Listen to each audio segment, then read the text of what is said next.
Mixing with Mike plugin of the week comes from Fuse Audio Labs. It's the VPRE-2C.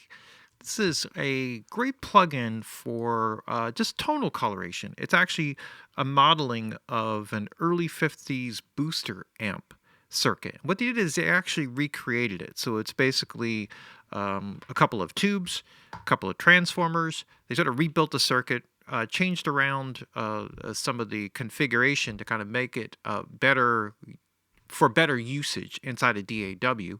And essentially what you're using it for is to create a tonal coloration, a kind of even harmonic rich distortion that's basically like a true tube overdrive circuit, and it sounds damn cool. So let's take a quick look at the user interface, and I'll go through it and we'll get quick right on to some audio examples. So what you have here on the left is a gain stage. Now the way that this works is if you drive the gain up, it actually automatically compensates on the output. So basically you kind of have this unity gain thing where what you're doing is you're just looking for tonal coloration as you drive through there. The tone circuit is actually it's a dual circuit. And what happens is you will have for example, if you select low, you basically be feeding more low frequency energy into the tube circuit that you'll be overdriving, so you'll get more distortion driven from the lower frequency response, and then it simultaneously cuts that at the output.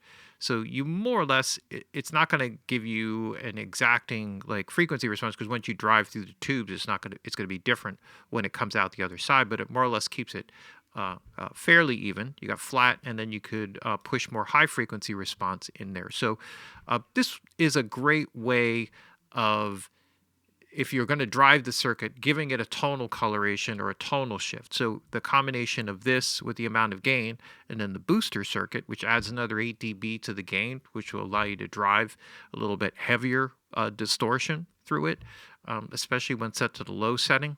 All of that kind of factors in. So the combination of these three switches allows you to get most of the tonal coloration. Everything else from there is pretty straightforward. You have a wet-dry control on the mix, right? So it defaults to 100% wet. And then you have a gain control here, which is set to 0 at this position, so you can add gain, because sometimes if you drive the circuit, you're going to lose gain going through it. If you happen to do something where you're adding gain, it gives you like another 3 dB of attenuation. So you have that available to you. On-off, pretty straightforward, just basically turns the whole thing on-off. Other than that, there's a couple of other features here that are hidden in the bottom corner here. You can change the size of the graphic display, and you can change the quality of the graphic display, so you could set it to low if it's kind of eating up processing power. In the top left, there's nothing there. You notice that as I go there, a couple of arrows open up, and what that does is it closes up that amp circuit. So again, that would just kind of take some of the graphic CPU power, if that ends up being an issue, off of it, or maybe you just don't like looking at it, or it's confusing or something. Either way, you should be good to go. All right, so let me switch over here for a second. I'm going to take that out. What I want to start with is this on the bass. So what I have is a couple of them here. They're paired together, and it's basically two separate tracks, which is a DI and an amp. And so I'm going to drive both of them, and they'll both change at exactly the same time. So let's just listen to this here quick. I'll start with it bypassed and then place it in, and then we'll kind of play around with the settings a little bit.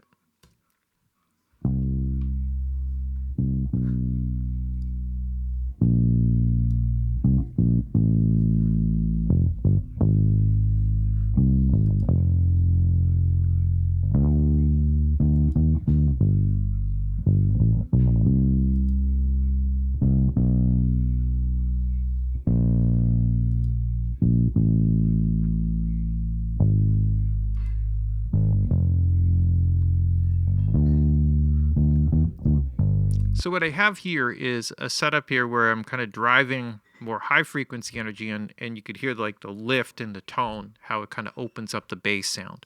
So I'm just going to copy my settings here. So one thing I could do, and I have it driving pretty heavily. If I were to switch this tone down to low, you're going to hear the distortion kick in way more.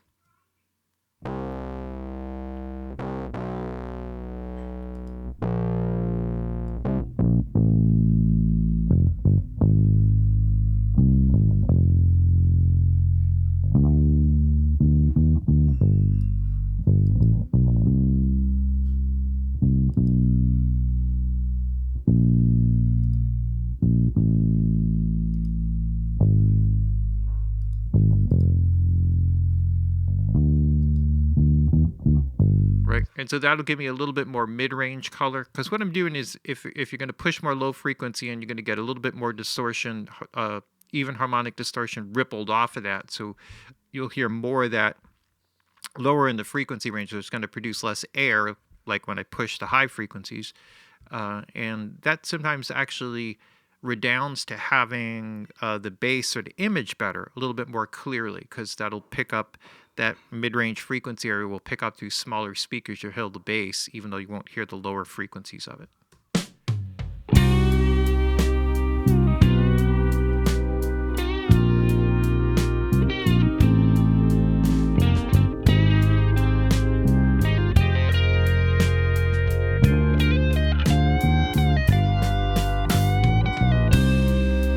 Right, so I'm going to go back to where I was over here, or at least kind of push this a little bit so I have more gain. That's part of the problem.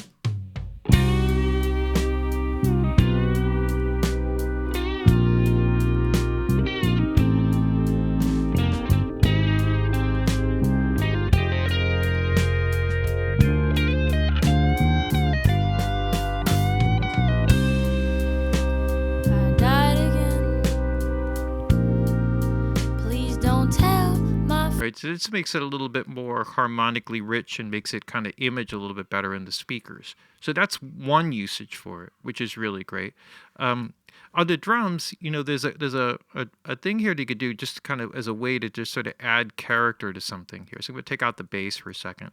And all I did was I ran this in a parallel track as like a distortion. So here on this setup, I'm just using this just to kind of create some kind of an interesting character on the drums. So I'm going to mix some of this in from here.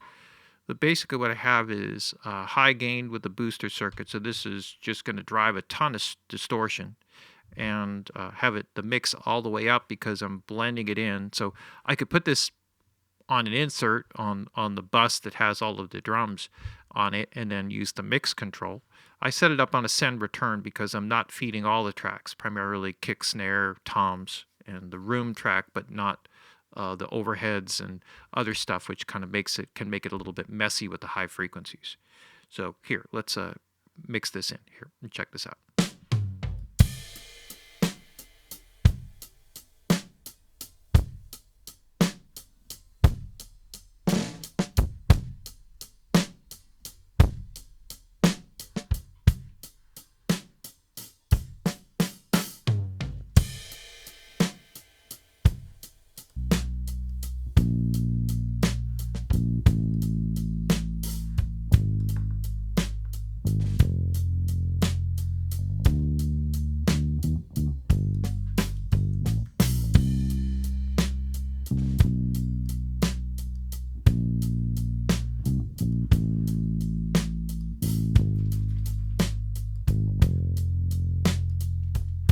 So just to give it, kind of an interesting tonal coloration, is just like another way that you can use it just, in a parallel setting, just in a mix. And then that blended in allows me to preserve some of the original dynamics and then also bring in something that kind of weaves in a little bit of extra character. Another example here is guitar solo part.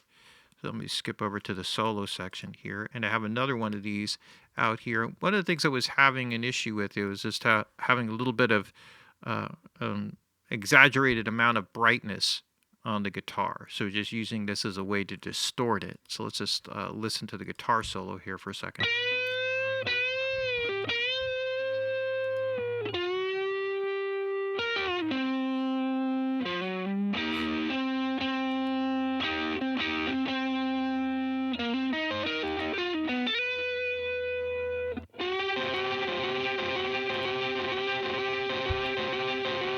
And what I really love is just kind of the way it focuses in a little bit, just bringing in a little bit of grit and warmth into it. It's already got a fair amount of distortion on its own.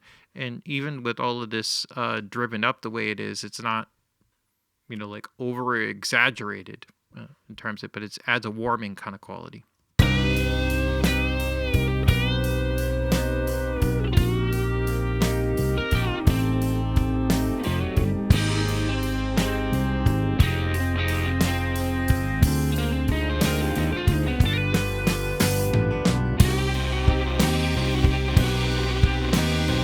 So you can hear how it kind of like forms it together a little bit, makes it pull in a little bit more solidly, right? So e- e- exhibit number 3 or 4 or C or A or B or wherever you end up, lead vocal. Let's set one up. Now here I have a similar kind of thing to what I had set up with the bass for all these, just in case I run into extra verses because some of the parts change section to section. It will apply it equally to all of them. Here I'm doing just this for a little bit to bring in a little bit of an air into everything. Okay, so no booster circuit, kind of a moderate amount of gain. So this is just to give it a little bit of sizzle. All right, here we go. I died again. Please don't tell my friends, 'cause I don't want them to cry. No, not I. It's hard to witness with an intimate distance of friendship turn toxic, codependent. I will quit it, never fix it. I will quit it, never fix it. See, there again, you can kind of hear how it pulls together the sound. I mean, this is where I love these types of component things, whatever the vintage, the origins of it. It just so happens that a lot of the designs that come from that era, 50s, 60s, leading into the 70s, had this real, like amazing kind of character, like warmth and listenability. And so using something like this with that in mind, however it was put together, if it's a useful tool, is the most important part, right? So I just whipped something together here with this, and things just came together very quickly. I also have this on the stems here for drums, and so now I may be pushing it a little bit, but let's just see what happens. So this is on the drums and bass. I have that kind of blended together. So this is much more subtle, flat, just sort of standard right here mix, no added gain, just like simple, subtle, just allowing the circuit to kind of do a little bit of magic in a very subtle kind of way, just to kind of glue things together a bit.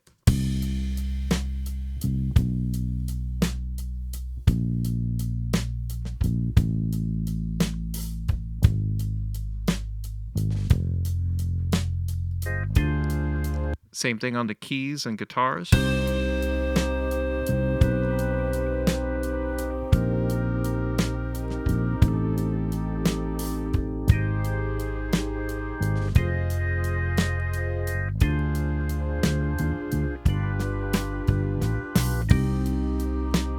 And then tried something here just on the top end to drive a little bit of air into the overall mix.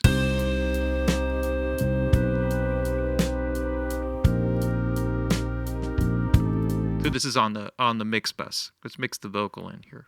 Hear what this sounds like. I died again. Please don't tell my friends, 'cause I don't want them to cry. No, not I. It's hard to witness with an intimate distance of friendship turn toxic, codependent.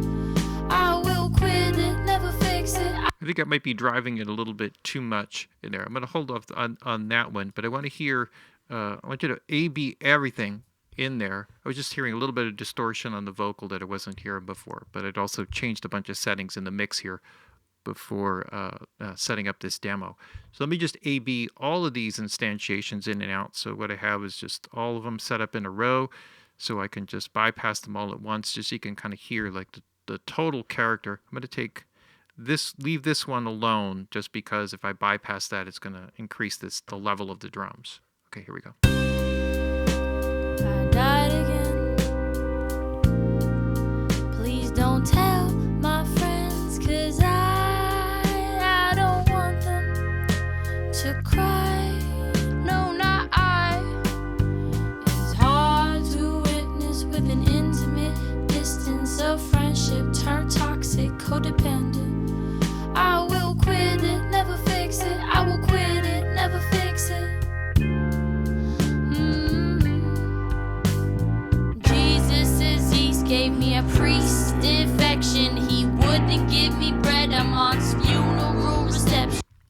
So what you get there with it is a warming effect, right? A focusing effect where things kind of image a bit more solidly. You kind of feel them or see them kind of in the speakers, uh, imaging more clearly. It's a great little tool, right? Just a simple thing, and you get a pretty cool variety of different tonal characters. You got the wet dry control if you feel like you're like want to saturate something a lot, and then just use the mix control to just sort of drive in as much as you need. Put a little bit in there to mix in a subtle extra character. But it's flexible. It works really simple design, and sounds great. That's basically all you need. So there you have it. Plugin of the week: Fuse Audio Labs VPRE-2C.